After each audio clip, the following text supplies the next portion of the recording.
Fala galera, é sobre temas tristes que a gente vai falar um pouquinho hoje do nosso São Paulo. Mais uma pancada, mais uma porrada e estamos normalizando a mediocridade, estamos normalizando a fraqueza, estamos contemporizando a desgraça que é o nosso São Paulo hoje, a roubalheira, a patifaria e tudo que há de errado com esse time. Como é gozado a noção de tempo. Até parece que foi ontem, mas se você olhar com outro prisma e principalmente prestar atenção, já tem mais de 15 anos que o São Paulo continua nesse mesmo marasmo, prometendo e projetando as mesmas coisas e nunca chegando lá.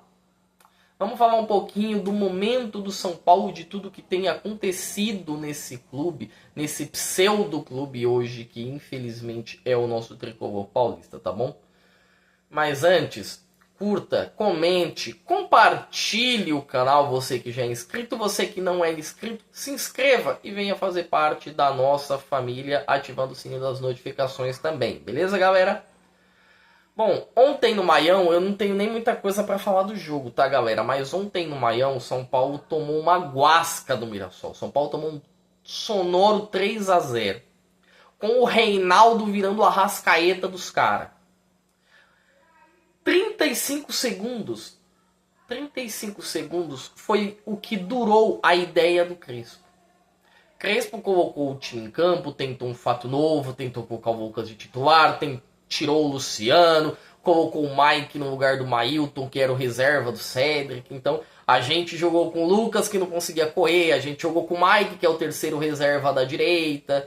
Algumas coisas a gente tentou fazer, o Rodriguinho não jogou mais e estava jogando antes, não adiantou de nada. 35 segundos, um cruzamento da esquerda do Reinaldo que encontra o Alisson, que abaixa, o cara abaixa para cabecear a bola.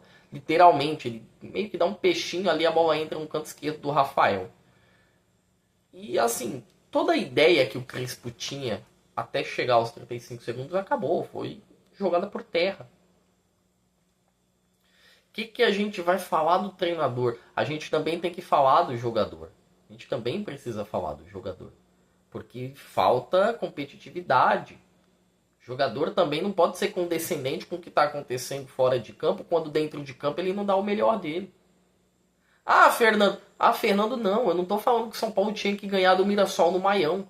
Mas o mínimo o São Paulo tinha que competir. O São Paulo não correu.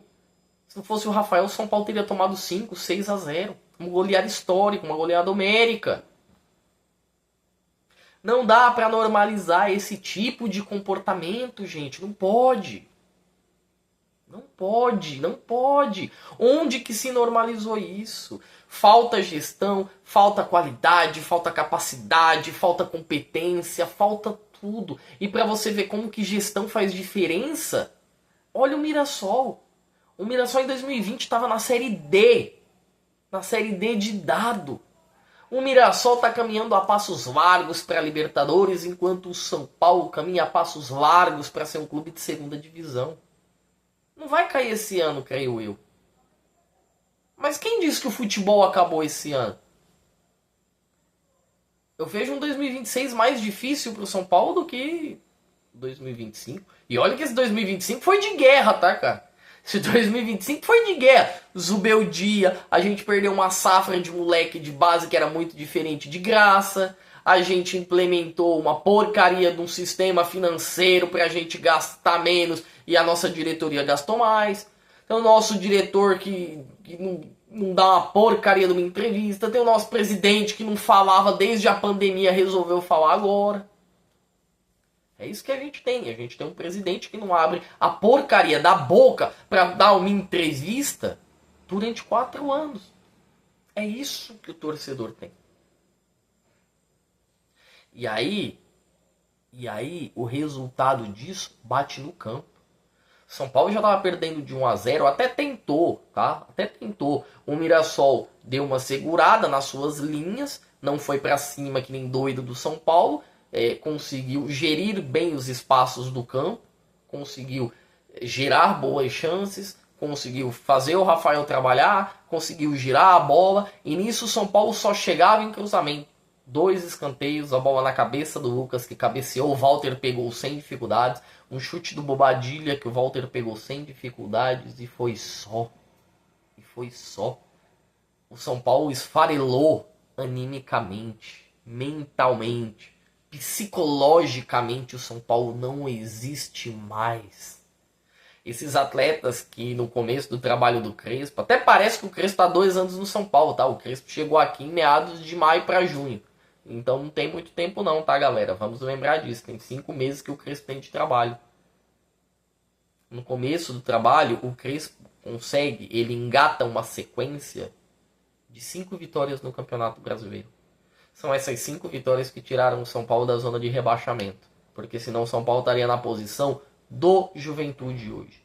São Paulo seria o 18º. O que eu vou falar?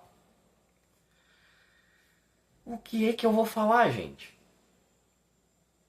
Eu vou deixar os números do jogo para vocês entenderem aqui. São Paulo teve 10 finalizações contra 12 do Mirassol. Das 12 do Mirassol, 9 foram no gol, um aproveitamento de 75%. Das 10 do São Paulo, 3 foram no gol, um aproveitamento de 30%. Era esperados, os gols esperados para o confronto, você vai ver aqui em cima, 3,52 para o Mirassol, 0,45 para o São Paulo, dentro do que era esperado. As finalizações no alvo, 9 do Mirassol, 3 do São Paulo. Aqui, chances claras, se atentem a isso aqui. Ó. O Mirassol teve 7 chances claras, o São Paulo nenhuma. Era jogo para terminar 5, 6-0 para o Mirassol. 3 foi pouco. E o Mirassol chegou num ponto que no segundo tempo, quando teve o pênalti da mão do Lucas... São Paulino que riu porque teve aquele pênalti de mão do Lucas que tirou o Corinthians da Copa do Brasil, deve estar chorando agora.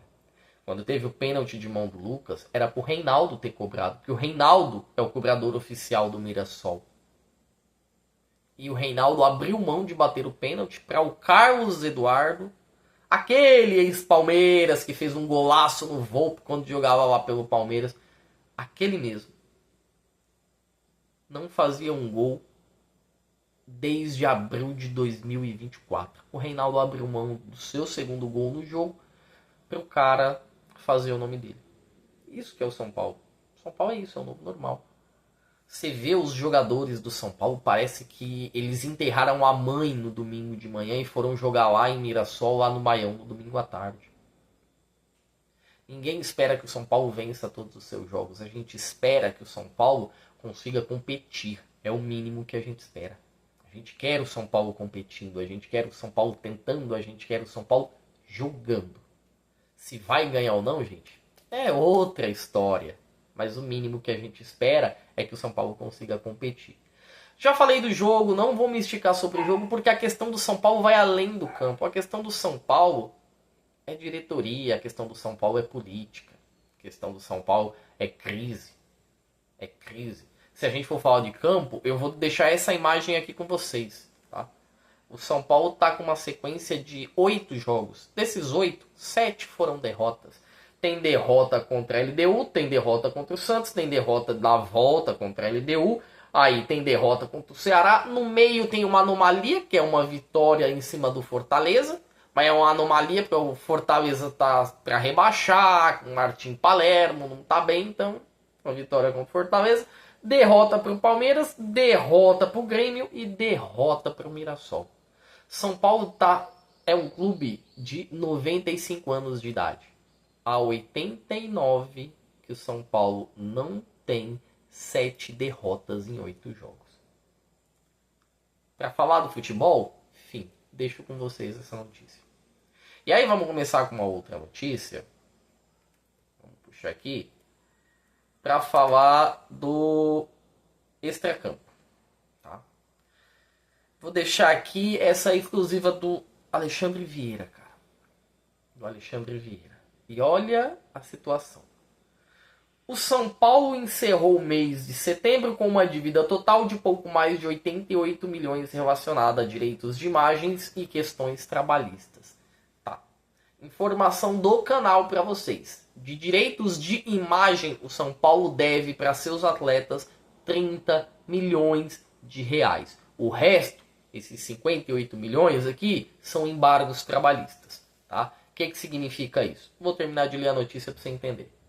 No entanto, boa parte desse montante, conforme o clube, diz respeito a pendências antigas, envolvendo nomes como Daniel Alves, Nicão, Dorival Júnior, Jusilei, Pablo, entre outros ex-funcionários e atletas do clube. Quando você já tem uma dívida muito grande, muito alta, que começa a substancionar, que começa a ficar maior do que a sua arrecadação, você não pode se dar o luxo de errar. Você não pode. Você não pode. E não é questão de um ou outro erro. A gestão Casares, eu vou focar na gestão Casares, ela tem diversos erros. O Casares, quando o São Paulo ganha a Copa do Brasil em 2023, ele fala que precisava gastar, que precisava abrir o cofre, porque o clube tinha que ser campeão, porque tinha que ter um time forte, porque tinha que ter o quê? Competição com o Palmeiras, com o Flamengo, que o São Paulo tinha que ser protagonista. Aí você vai olhar as contratações que o São Paulo teve nesse tempo, nesse período. William, maluco. Éder, famoso Cheddar, que foi conhecido aqui. Miranda com 39 anos. Lobo Benítez. Vamos focar esse ano? Rigoni. Orejuela. William Oliveira.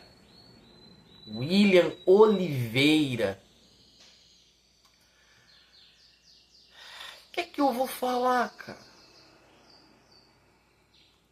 Eu não tenho palavras para falar. Nós temos uma situação política em que o São Paulo, ele esfarelou, ele esfacelou. O Casares está perdido. O Casares não fala na mídia há 5 anos. Ele veio falar agora. Casares veio falar agora em setembro.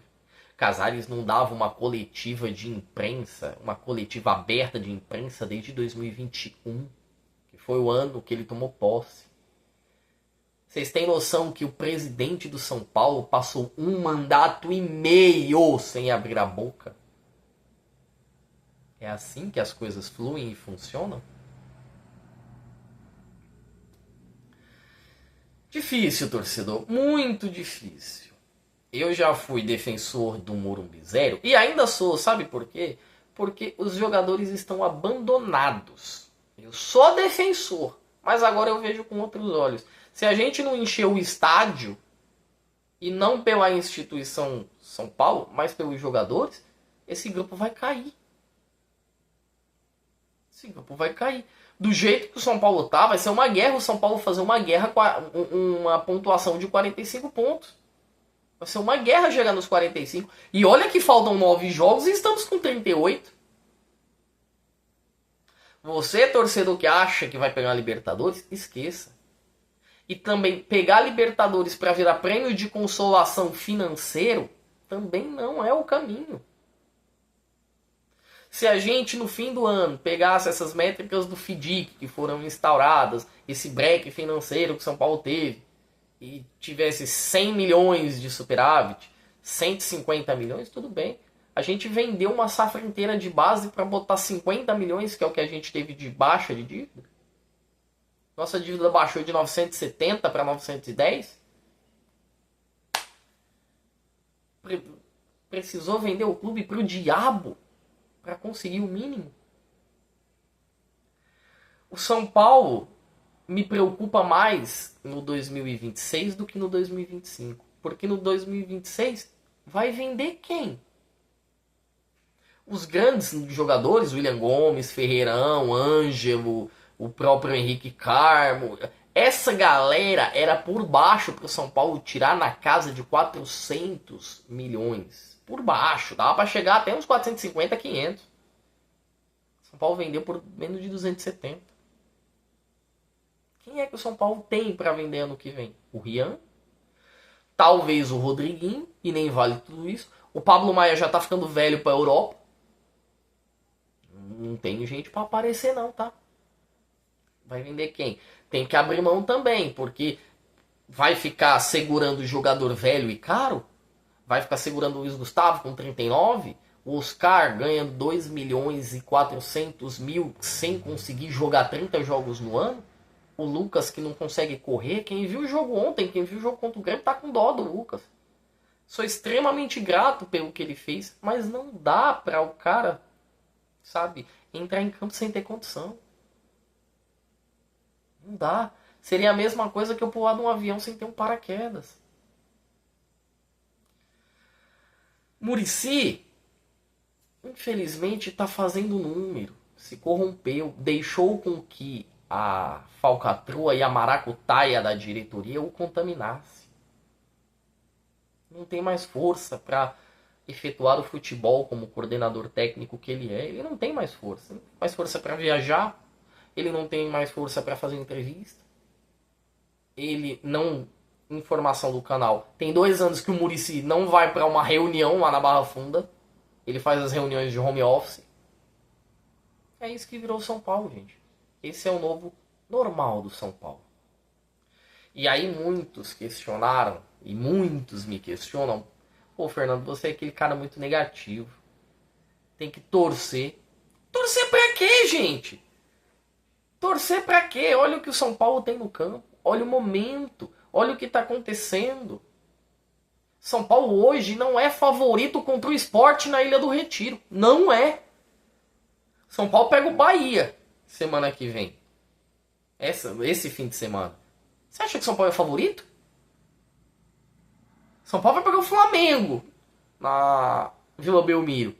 Alguém coloca o São Paulo como favorito? Ah, Fernando, mas é o Flamengo. Beleza, o São Paulo pega o Red Bull Bragantino na Vila Belmiro. Alguém aqui coloca o São Paulo como favorito? É sobre isso, galera. São Paulo não é favorito contra ninguém.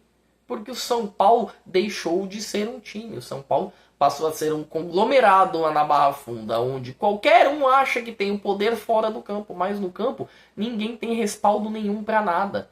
A torcida largou o time, a diretoria largou o time, o treinador não tem respaldo, não sabe o que fazer. Em outro momento, se fosse o Zubeldia, teria sido mandado embora. Se fosse em outro momento, o Crespo teria sido mandado embora. Se não fosse a sequência de 5 vitórias lá no começo, o Crespo teria sido mandado embora. E assim o São Paulo caminha paulatinamente para jogar uma Série B em 2026. Que as coisas melhorem, porque o São Paulo depender do insucesso dos outros, uma hora vai quebrar a cara como o Santos já quebrou, como o Grêmio já quebrou, como o Inter já quebrou. Que a gente deixe de depender da incompetência dos outros e passemos a entender que é a nossa competência que nos fará chegar a algum lugar. Se não, haja desgraça pro São Paulino. Gente, por hoje chega, daqui a pouco tem Santos, Fluminense, vou dar um pouquinho de paz pra vocês, tá bom?